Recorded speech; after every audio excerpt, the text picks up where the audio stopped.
Good morning and welcome to American Scoutser's Morning Cup of Coffee or Tea show. I am here with Grumpy. Grumpy, obviously it's not Grumpy, but Timucin's not here. He's learning to Right. tie. He's learning to tie his shoes, so he needed the morning off. So he asked me to take his place, and here I am in the host's chair, joined by John. How are you doing? I'm good, man. It's a Monday, just trying to compose myself here, pull myself together. I got the Liverpool mug, hopefully for some good luck. And let me just say that was a 9 out of 10 Timucin impression. I am just. I appreciate that.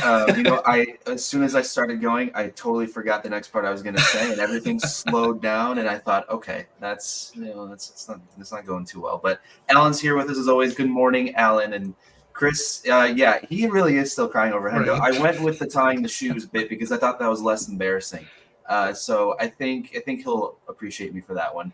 Ryan's with us as well. Good morning, Ryan. How are you doing? Let me just Yeah, say, Matish, that whole Hendo thing. I watched The Incredibles again for the first time, and that part again where for the first time. no, I watched it again after the longest time. So like, right, yeah, that came out really wrong. But like that scene where Buddy just looks up at Mr. Incredible and just throws his portrait out of the way, like Oh, never like believe in your heroes. I feel like Timuchin kind of has that sense with Jordan Henderson right there. I like that comparison a lot. Right, like There was another one I just saw was it was I think it's from the Minions or one of the Despicable Me movies where one of the Minions loses a toy, so the other one gives him another toy, and there was one they're saying Bobby was leaving, so he's crying over Bobby, and then he handed Bobby Clark over to him, right. the toy, and he looks at him and he's all happy for a second, and then starts crying again because he really that's the Bobby we Right. miss. So that's kind of what just popped in my head right away because why not? So. Hey, Speaking of Bobby Clark, scored his first senior goal for Liverpool, and I know I personally didn't either stay up to watch it or wake up early to watch it. Did you have a chance to stay up early, or stay up late, or wake up early to watch it? Oh man, we were just talking about it prior to the show. I told you, based off New York, you're based off Chicago. We did not have the time to get up and watch that game. But hey, waking up to see a 4-0 win over Leicester, say what you want about preseason, how much it means. But seeing a 4-0 win and Darwin Nunez on the score sheet is, Again, again, I believe he scored in all games, right? yeah, For the yeah, preseason. So yeah. seeing him just bag into goals, building up his confidence is a good thing to wake up to, let me tell you. Yeah, and speaking of Darwin Nunez, having this, uh, what we have here, we're looking at, oh God, Timucin. There we go. So, seeing him so advanced here, this is the average first half positioning from that game. Is there anything from this specific that we should take, or is this sort of still a grain of salt preseason, not necessarily what we expect? I know that we had a large chunk of that first half where it was just dominant possession. So defensively, this might not look always the same because we were Right. in on the offensive side so often that it kind Mhm. of skews what the defense looks like. But looking at this average positioning, what are you taking from this here? Well, it's good to see Trent really central. He's really going to be, in that position, I feel, because it looks like Klopp is going to be sticking with him in the inverted right back role. So him towards that center, center field position over there is, I think, really where he's at his best. Towards earlier in his career, he was typically hugging the touchline, putting in crosses. But I feel like, moving him central really unlocked his passing, like tenfold. Like we know he was a good passer, but he was mostly, sticking in the wing. But now moving him central, and given our attacking options, who I honestly cannot wait to see next year what Trent has up our sleeve and up his sleeve rather. And on that note about Nunez, seeing him on that position, seeing him just do what he's paid to do, which is score the goals, is absolutely refreshing. In terms of this, seeing this formation, the positioning, and all that, I feel like we can take a little bit from it because I believe we have 2 more games left for the Yeah, preseason. So we're closing in on, you know, the fine tuning. yeah, the fine tuning, the lineup that's probably going to be out for the Chelsea game. So I feel like this is basically a raw reflection of how we're going to look like come the first day. Yeah, So and as Alan says, Nunez is definitely on fire. Absolutely. And it looks like Bravo was doing the same at times as Trent. I've been given to believe that Alan was watching the match. So kind of those are the things you can pick up on during the run of play that you can't really pick up on with the average position of play, just because obviously this gives you a snapshot of where they were most of the time and not in a single moment of the half. Cersei with us as well. Good morning, Cersei. So when we're talking about that Chelsea match and we blow up on our faces and we take a step back to look at the Chelsea match in 14 days now, 15 days, something crazy like that. No, just over 2 weeks, right? Yeah. We think about how we're going to set up, and there's this interesting poll that I saw. Granted, I don't know where the source is specifically. Obviously, CF comps, whoever that is, but there's about 7,000 votes on it. Don't know if it's all Liverpool fans. Don't know if it's just random fans, whatever the case might be. But this specific poll is really interesting because of how evenly split all of this is. So, looking at this, where do you sit in that poll? Where do you think you would want to be?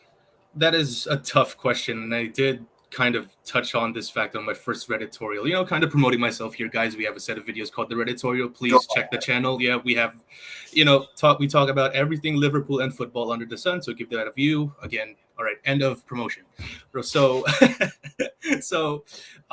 yeah, this question is tough because, as I said on my Redditorial video, we arguably have the best attacking rotation in world football. Like, I know I'm going to get a lot of stick for that comment, but I genuinely feel like our 5 or 6 attackers are right up there with the best.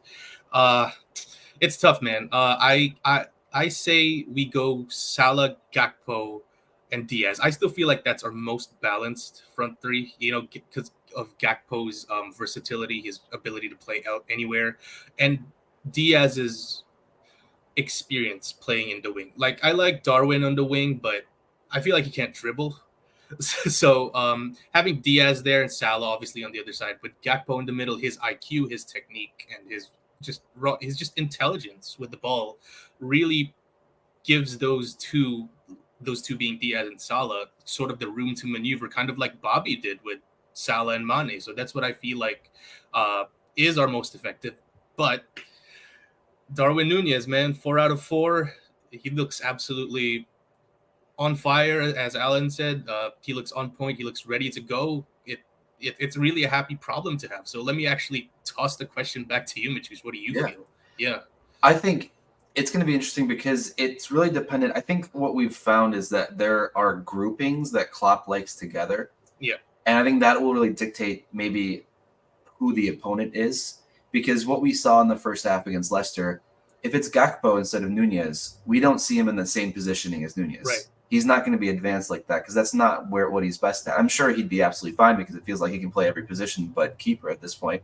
But in the most comfortable in what we'd like to see him, he'd be playing that Bobby role coming back. So I think if it's a setup where we're really trying to break down defenses, like one of those back in the day Burnley types where they pack the box, I think you have to have Gakpo in to be able to release the players around him. Whereas if you're playing teams a little bit of more space, maybe the likes of City, maybe the likes of United, like kind of those teams that take chances, you can afford to play guys like Nunez and kind of playing with that in that advanced role because you have that space. Possibly, I mean, most likely you have that space.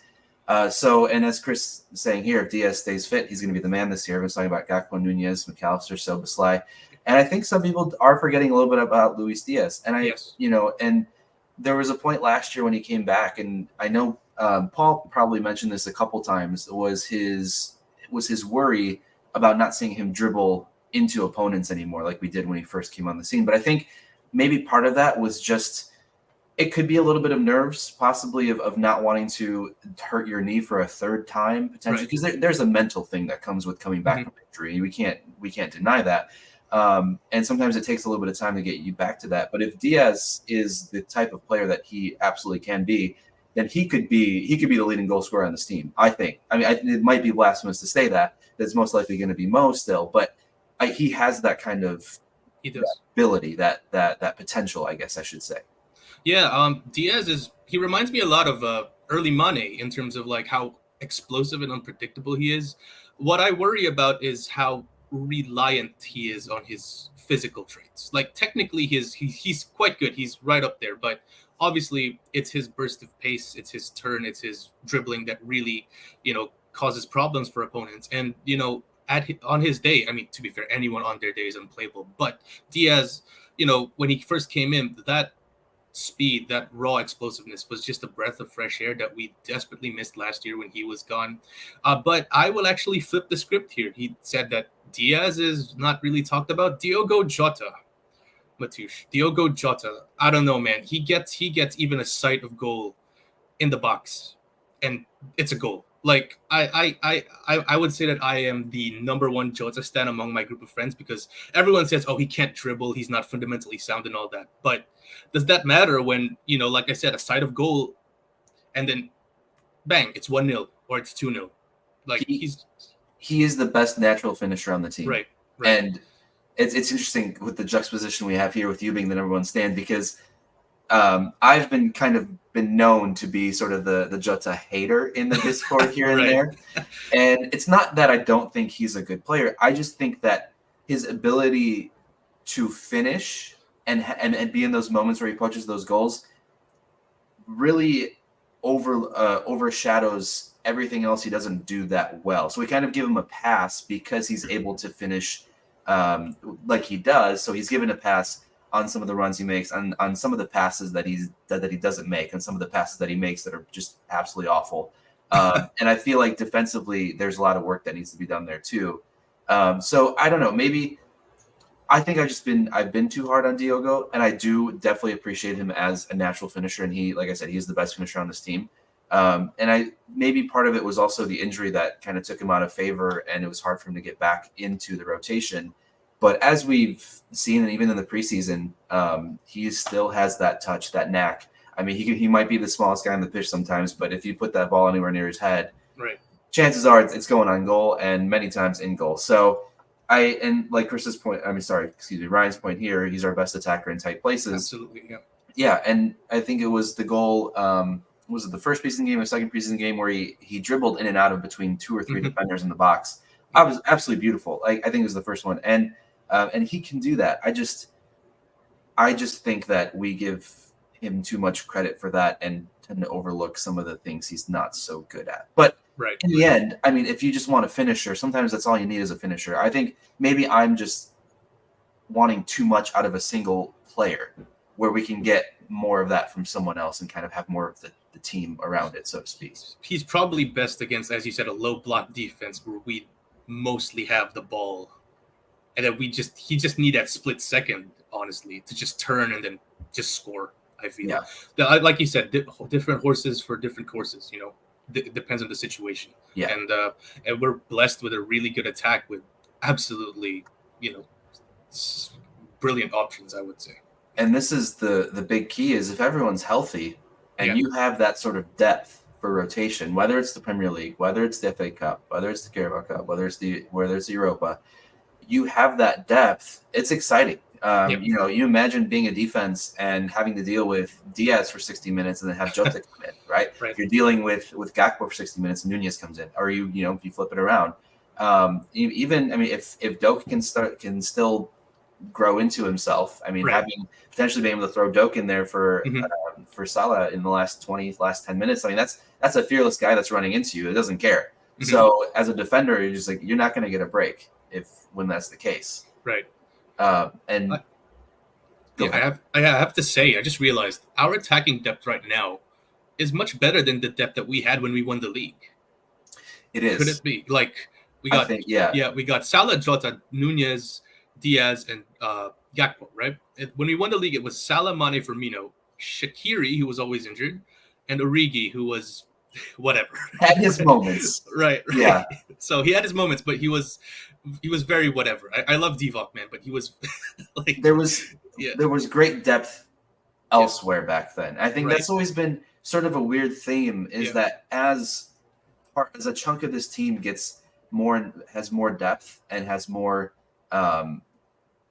has more options, there's another chunk that loses those options and loses that depth. And I feel like we've been in this weird like whirlwind of moments where like our front line's really great now, but our midfield and our back line's suffering. And before our back line was great, but our front line was sort of suffering. And then so it's just it's a weird cycle. It is. It is. Why can't we just have all fronts? Yeah, But why not? What the hell? yeah, we wouldn't want to make things too easy now, would we? Right? No, because that's boring. That's boring. It's like FIFA. Why do you always when you always win? What's the point? Right. Cersei says Salah and Gakpo are shoo-ins for me. Gakpo is very intelligent and calm versus Chelsea. I think Diaz versus Reece James is the better tactic. And I wouldn't be surprised if we see Diaz, Gakpo, Salah as that front three for Chelsea. And I know we're talking about defenders and running into them. So naturally, as a transition here, we're going to take a look at some defenders here. And this was from last year. Premier League center backs with more than 25 appearances, more than 2,100 minutes, and more than 3.8 defensive duels per 90. So this is sort of not every defender is going to be on this list because not every defender was able to hit those marks. Like Konate, you won't see on this list because he didn't reach the minutes or the appearance mark. I'm pretty sure it was one of those two. But looking at this, there's an interesting name up at the top right there that maybe some of us wouldn't necessarily expect to be there. Is there much to take from this sort of graphic, or is it sort of like, yeah, it's kind of cute, but whatever?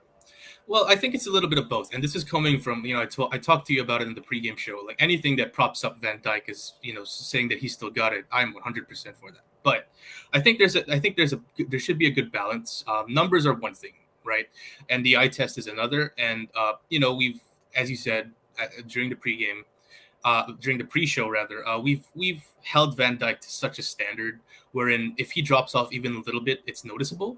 But here the numbers clearly state that there's not much difference from him at his best. And this is honestly encouraging because I do feel like while Van Dijk wasn't at his best last year, I keep saying this, he wasn't at his best for sure. There were times where our midfield did not do him any favors. Him and whoever he's partnering with, whether that's Matip or Konate, were being repeatedly exposed. As Klopp likes to say, the press is the most important part. And our midfield last year could not press. So what happens when you don't press pressure properly, right? You get broken down easily, and that exposes our two center backs. Now, in an ideal world, you do not want to expose your center backs too much, and I do feel like Verge was exposed too much, once or twice too many instances. So I do feel like it doesn't tell the entire story, but it's definitely a kick in the face for those who are saying that, oh, Van Dijk is finished. Like, reports of his demise have been greatly exaggerated. So. Yeah, and going off your points, because he was at such a high pedestal that if you knock him off that pedestal, he fell off a little bit, but that pedestal is still much higher than the next pedestal over there. Right? So as Chris is saying, I think last season he was very much in his head coming back from the injury. And that goes back to our Diaz conversation, just about 10 minutes ago. Sometimes mentally, injuries can be a tough thing to come back from. We kind of take it for granted that, these guys, they make so much money. They have the best care in the world. They're able to get this, any sort of help in the training room, whatever the case might be. But mentally, you don't, just because you have all the money in the world and all the resources in the world doesn't necessarily mean that it's always going to be that easy to come back from it in your head. And I think sometimes, like I said, we take that for granted, thinking that these are world-class athletes, that they should be able to bounce back. But there's 7-8 billion people in this world now. There's a lot of room that's left for thoughts of not being worried to perform as well as you want to. We have stuff in our day-to-day lives, in our normal jobs, where some mornings you might wake up and go, I don't know if I can do this the way that I want to. Right. The feelings X, Y, Z. The thing with Verge, though, like, this is the second year he came back. This is the second year since he came back from his injury. You'd think the season prior, where we were challenging for the quadruple, is where he'd really struggle. And he was excellent there. He was excellent. Like, we wouldn't be challenging for a quad if our defense, or if Virgil van Dijk was less than 100%. He was really excellent there. He also had a midfield to protect him, though. He also had a midfield. Yeah, he wasn't as exposed. So maybe that's why he was worried. He's like, "Fuck, I got to do so much more now. Like, I don't know if this is gonna work." Right, exactly. So that's the point I'm trying to make. So if everyone who's saying that it's his injury, the season right after, when he just came back, he was excellent. So it's not entirely him. It's a lot of things. And again, everyone, please, reports of his demise are greatly exaggerated. Let's trust in Big Verge, who's gonna be possibly our new captain, Matush. I just realized we probably should talk about this. We probably should, Yeah, and that's a really great transition. It's talking right, about the captaincy. So I think, and part of I think one more thing I was just going to touch on with the graphic. It's right. I think that gives you a good snapshot of 1-to-1 battles, right? I think Hmm. part of his recovery speed is lost a little bit, but Yeah, that goes with age. That's not necessarily an injury thing; it's just an age thing. So I think that's the only thing that I necessarily would be worried about was just a little bit of the recovery speed. But as we can see, as detailed there, we don't have to worry about much else as long as the pieces around him are clicking yeah, as well. So as the pieces around him are clicking, the pieces hopefully will be looking up to him as captain is what I feel and what I think most of us feel like is the way to go. Sir Z says maybe giving the captaincy to Van Dijk will be the extra mental push he needs. maybe. And if it's just if even if it's just 5% more, that's 5% more Virgil, right? I mean, like if it's just 1% more, that's 1% more Virgil. And I don't think that's a bad thing to look forward to. And I don't know if there's anyone else that I could particularly see standing up in that role right now. There's a couple names that we can talk about, but I don't know if I see it the same way I see it for Van Dyke. Do you see anyone else possibly nabbing that spot? Well, I hear aside from Van Dijk, it's Trent who's alongside him in terms of like being best suited to the role, or rather, the top two choices that Klopp has for the role. So I see Trent. Honestly, I honestly thought he was too young, and then I was talking about it with the guys on the Discord, and then Kazi pointed out that Gerard was around that age when he was named captain. I was like, huh. I did not remember. I did not think of that, and that actually makes sense. I think Trent honestly gives him a run for his money in terms of like being the permanent captain, because if we're talking about who understands the club, the who understands the city, who understands what it takes to be a Liverpool player, born and bred all his life, Trent is easily the name that comes up. Experience wise, I do feel like he's still got a ways to go. Like he's won everything, of course, but in terms of like managing, it's different when you're actually going to be talking to guys, managing people, talking to the refs, talking to the managers, and all that.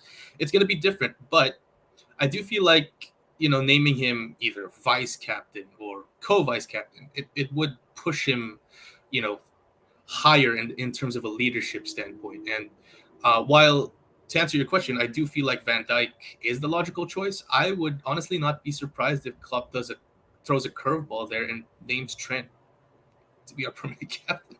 Do you Honestly, do you think there is something to be said about the potential tenure of a player to be at the club when you are making this decision? Because well, when we look at someone like Van Dijk, yeah, not sure how many years he has left at this club. I know Ryan's thrown out Mo, Chris has thrown out Allison. Everyone mentions language barrier, but every interview I've heard recently, that doesn't seem like an issue anymore. So those guys that you have a stronger feeling of being with the club for longer, does that play any role into this? it definitely plays a part, but that doesn't necessarily. It's not as heavy a weight as I would think it was. Because if we're talking about pure tenure, then Joe Gomez has to be up there. And let me tell you, if Joe Gomez is in the running Future for tenure, excuse me, the future tenure. a future tenure. Okay, Yes, that's my future mistake. tenure, That's my mistake. Yes. Okay. So I believe it was like from here on out. from here on out. Well, there is an argument to be made that Van Dijk doesn't have long in for the club, and as much as it pains me to say it, there is a chance that he might leave in 2 or maybe 1.5 years time.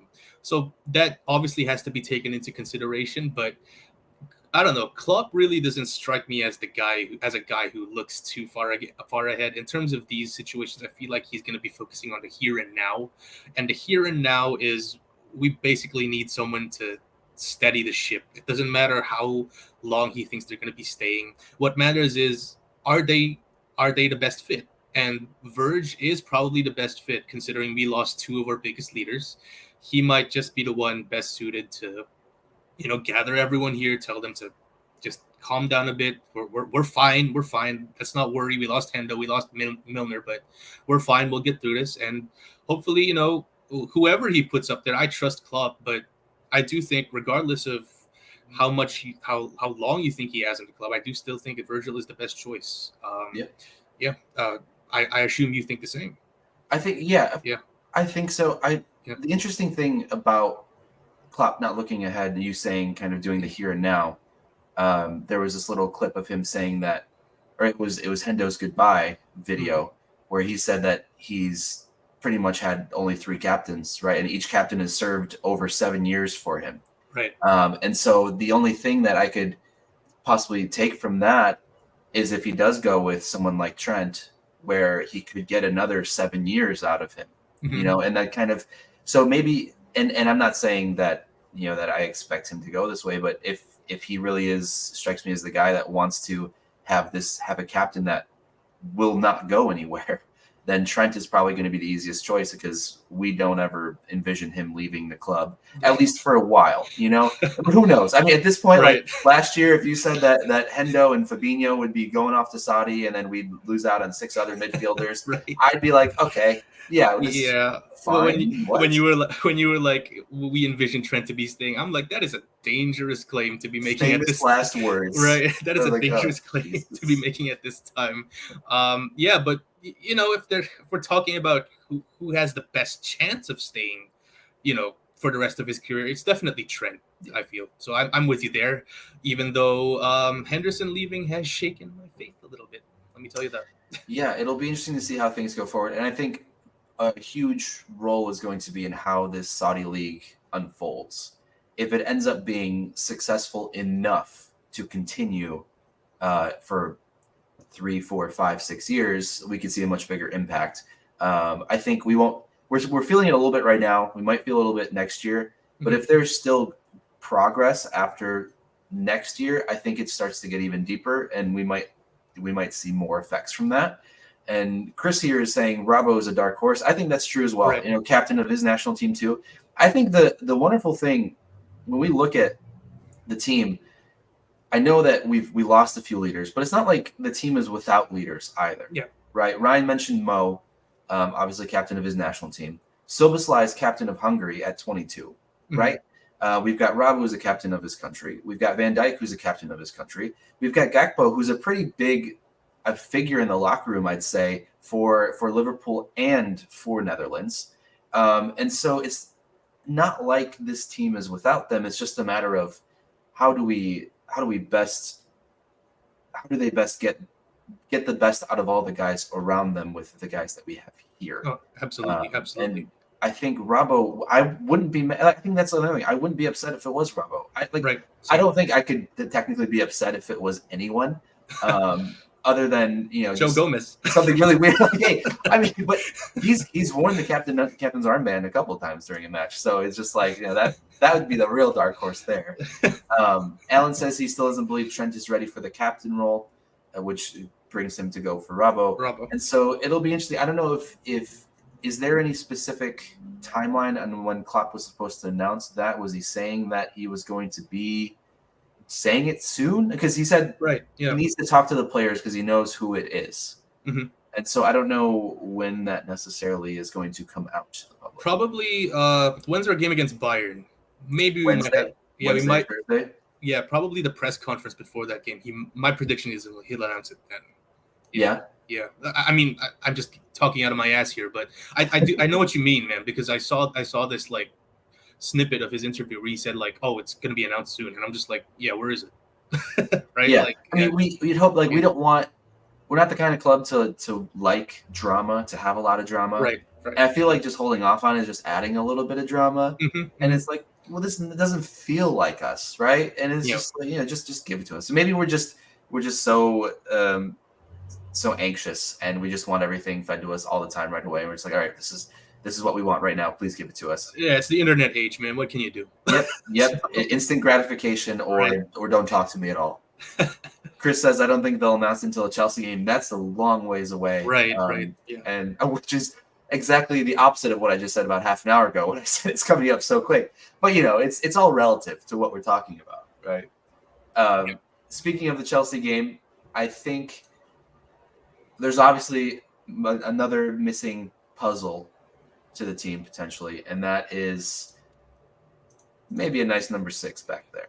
Oh, And I apologize for this. I'm not subscribed to the Times here, so I apologize, friends. But this is Paul Joyce coming out with an article saying Liverpool is set to make a second bid for Lavia, and I hear it's going to be in like that 42 to 45 range, which, like, at that point, why not just make it 15, get it over with? Right? What do you think? Is it because of the stalling? I mean, probably part of it's part of the stalling of the Fabinho deal. But what's taking? I guess for us as Liverpool fans, what's taking so long? yeah. I'm honestly surprised they haven't wrapped this up. We have 2 preseason games left, which is it's not worth the subscription. I was about to say, don't you just hate it when there's this article that looks like, oh, this is going to be a good read, and then when you open it up, it's like, oh, you got to subscribe. Never mind, it can't be good. Right. But anyway, I digress. Yeah, I'm surprised we actually haven't sorted this out. Like I said, we have 2 preseason games left, which, again, as I mentioned during the last show, the Friday show, I honestly think that the sixth position is the most important position for a club setup, because that cover for the defense, if it's compromised, then we're absolutely screwed. So it definitely means whoever is coming in has to have some sort of betting in period for that position. And Lavia, as talented as he is, he's got the physical traits from what I hear. He's a very good project. He's still very young, and Fabinho himself, as good as he was when he came in, it took a bit of time for him to fully integrate himself into that sixth position. So I'm wondering what's taking it so long, man. Like, not to sound negative, but we absolutely have to get him in. We absolutely have to get him in right now. Either we get McAllister or Curtis playing into the number 6. I brought up Curtis, by the way, last Friday show, and Timucin. I remember. Timucin and I were just like, oh, hell no. And God forbid, the Leicester game, Klopp puts him in at the 6. And from what I hear, he actually played a decent game. Hey, yeah. I don't want to toot my own horn, but you're a visionary, John. It's pretty much what you have to give yourself credit there. But going back, I think one of the most important words you said was project. Right? Mm-hmm. He's an unpolished, raw project. I guess maybe not as raw as other players, but there's no guarantee that he's going to slot right in there and do a good job. Yeah. I mean, it will take time. Like you said, Fabinho, it took months for him to get in. And once he was in, ready to go, things went well. But it took a while for him to bed in. Mm-hmm. Chris is saying maybe there's more than one deal happening, and that's the delay. And maybe, I know Klopp mentioned he also would like a defender, he said. So perhaps a center back. Not quite sure what direction that center back is going to come from. I just saw something about Gvardiol being brought up, and the reason it got so silent is because he ended up really wanting to go to Liverpool instead of City or whatever the case. But I think that's just the internet being the internet. Right. And so it's like you said, it's unlike what we usually do. I think because we're so used to just seeing deals get done really quickly, or just seeing them come out of the blue, that hearing about this name and about this pursuit for what maybe feels like so long, but maybe only a couple of weeks, really makes it feel a lot longer than it really is, because you have clubs like United that spend months flirting with players and agents before they actually get the deal through. And so, in perspective, like, it's not that bad, but given where we are in this going to the season, we're going to need him sooner than later just to be able to have any chance of settling him into the squad before the first game. The fact that we're talking about putting in players as a makeshift option is a little bit worrying. Like, there was this discussion on the Discord last week about whether it's time to panic or whether it's not time to panic. Like, I do feel like, well, okay, let me throw this question to you first, Mateusz. Like, in terms of having a makeshift option as the 6 this late in the preseason, are you worried? Yeah. Very worried. Yeah. I mean, in the end, I'm gonna sit there with like a big grin on my face at kickoff, whatever the lineup is, right? Fair enough. Because the season's back, the club's back. That's the best feeling in the world. But I will be worried, because I feel like the resources have been there to avoid this. And I know people will say, well, they didn't expect Hendo and Fabinho to leave. But even then, we should have been at a point where their successor was already here, Yes. because we already saw them going down that. They weren't going up that hill anymore. They were coming down that hill. And this has been, I've been like, for the last several years here, American Scouser, I've always been the big proponent of having your successor in place and having them in the squad to be able to make that transition more seamless. Because if you don't, you end up like United after the Fergie era. Like you're just lost. You don't have anywhere to go, and now you're just trying to bring in a bunch of random players to make things happen, overspending, and it's not working because you were panicked because you didn't have anything and you didn't have really a plan in place. And I don't care if Hendo and Fab were in the plans for this year. There should have already been someone in that plans to take over for them, because they're getting to that point. They're past 30 years old. Like I think it was just a little naive to think that you can expect someone to leave and bring someone in and not have to worry about a single thing. It's not FIFA or career mode or whatever where there's no chemistry to worry about. And I know Chris is bringing up that Fabinho, the style of play was different, and that Lavia was already in the Premier League. And I understand that, and I do believe that that's valuable. But I also don't think it's as easy as just slotting him in and letting him go. Right. Exactly. Yeah, it's gonna be tough. Like if the thing is, if we get him right, we put him in there and he gets absolutely destroyed. That's gonna make things 10 times harder for him. Like the betting in period, like I said, Fabinho was there in spurts. Sometimes he made some mistakes, sometimes not, sometimes he was good. But the point is, he wasn't as exposed. Klopp just slowly put him in there, free from criticism, because you're just betting him in. If Lavia comes in, the pressure is on immediately, and that is not ideal, especially for a player that young. So yeah, like I said, the fact that we're already talking about who can play it, who can play the position as a makeshift option, I don't know, man. It's really got me a little. It's got me sweating here a little bit. Yes, the sweats are on, and I think Bicetic would be a great option, but his injury is not always an easy one to come back from either. And he is in the same boat as Lave. He's still a project. He had moments of greatness last year, but he also had many moments of just plain youth, like just what you would expect out of an 18, 19-year-old kid trying to break into the first team at Liverpool, right? So while Lavia, I think, is a little bit more polished than Bicetic, I also think they're different. They're different players. They play in the same position, but they're different players. And that's it'll come down to how Klopp really sets up and what his vision is going forward to be able to which guy to plug in there. Even like Joe Gomez in the six. I mean, that is outside of the box thinking. My only concern with that is that having Joe and Trent kind of coupled together in the midfield and then not really having then anyone else on that right side, it's tough to think about. Right. It's really I wouldn't say it's a difficult situation. I still feel like we've got some options, but these aren't the best options. Like these aren't the hand in glove fits that they should be.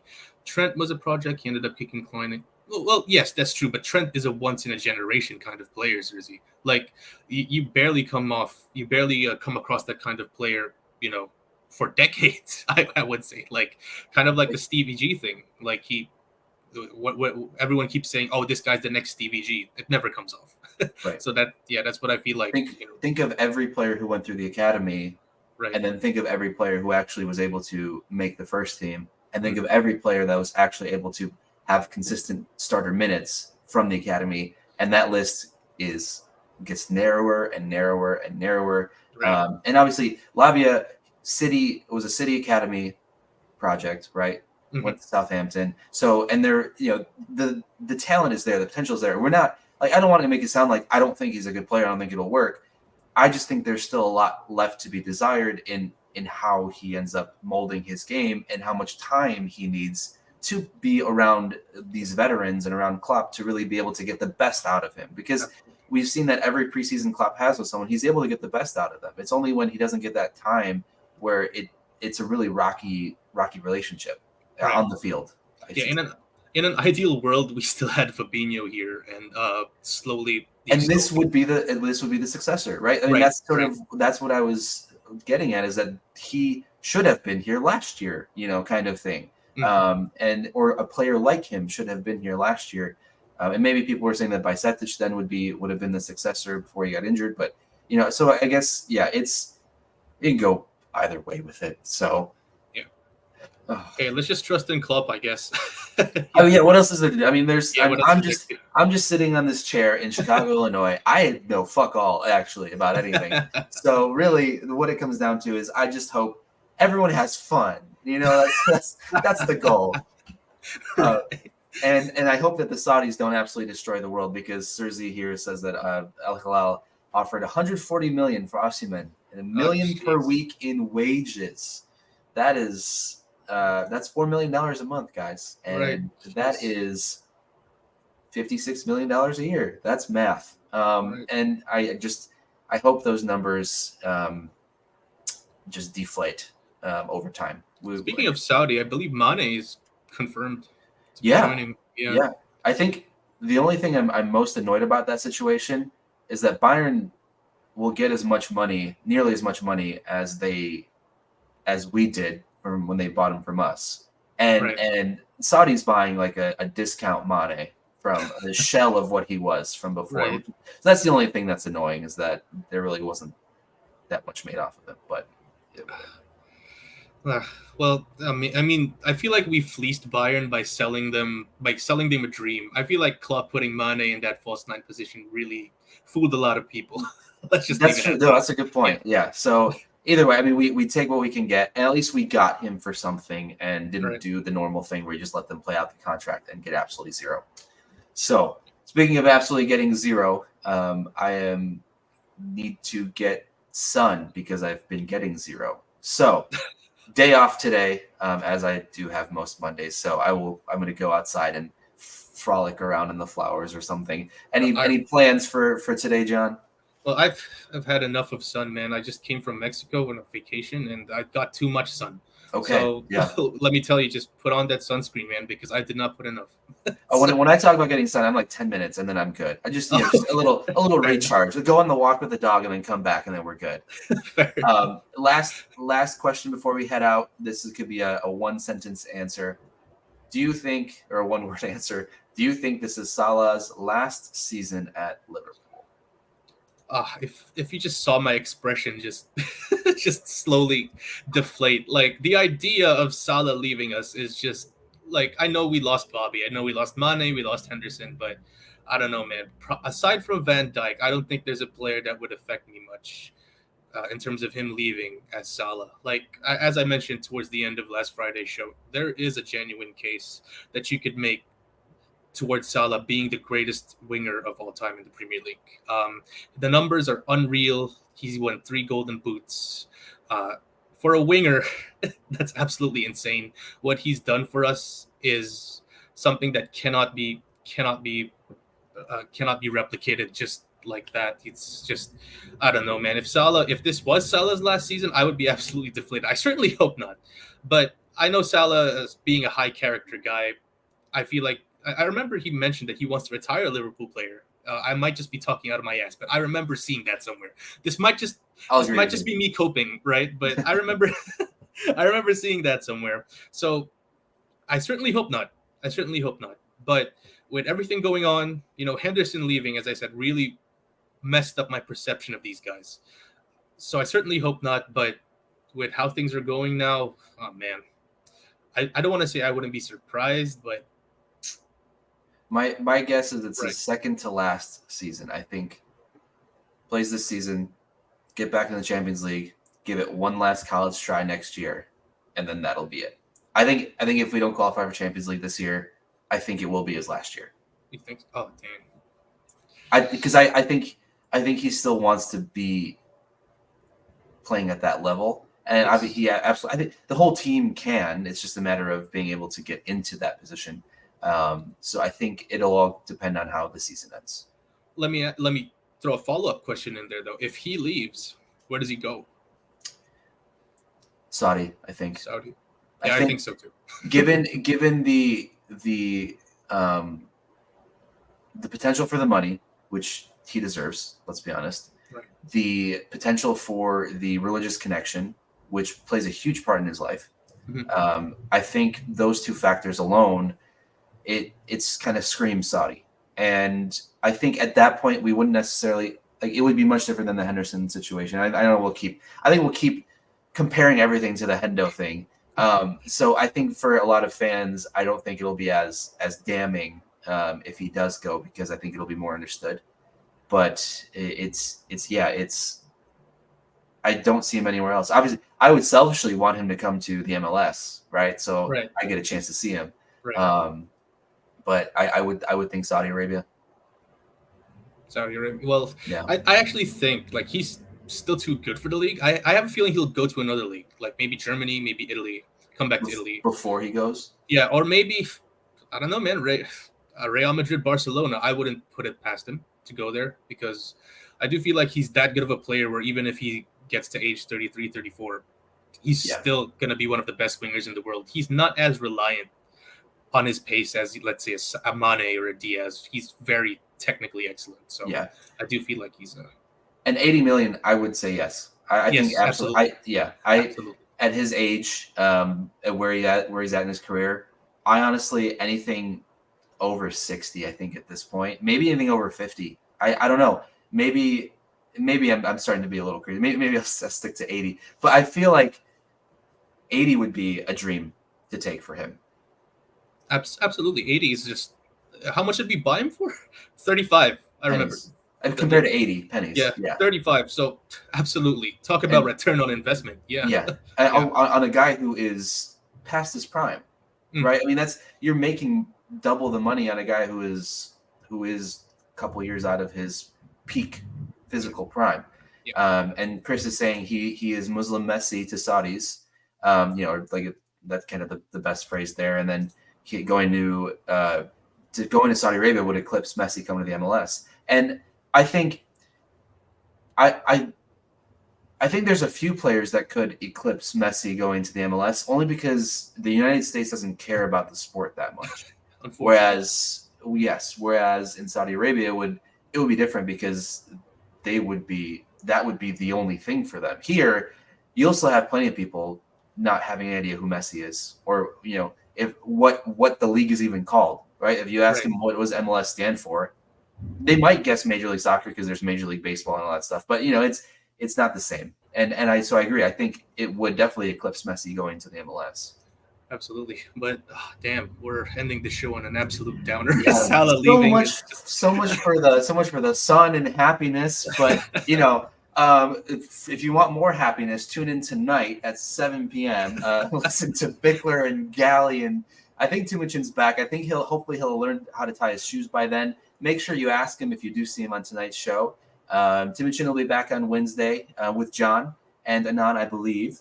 And then John will be with us Friday as well with Timucin and maybe Anan as well. I did not look at the schedule. I'm not being a very good host in closing this out. As I mentioned, if you guys do not like me in the show, this is a tough week for you guys. So I'm sorry. Deal with it. Yeah.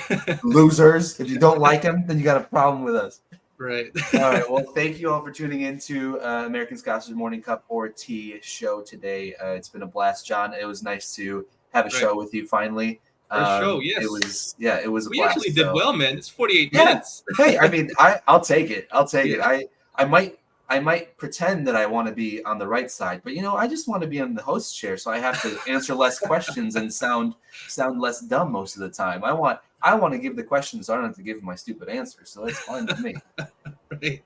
So for everyone here at American Scouser, thank you guys so much. We'll see you at the next broadcast, and have a wonderful day.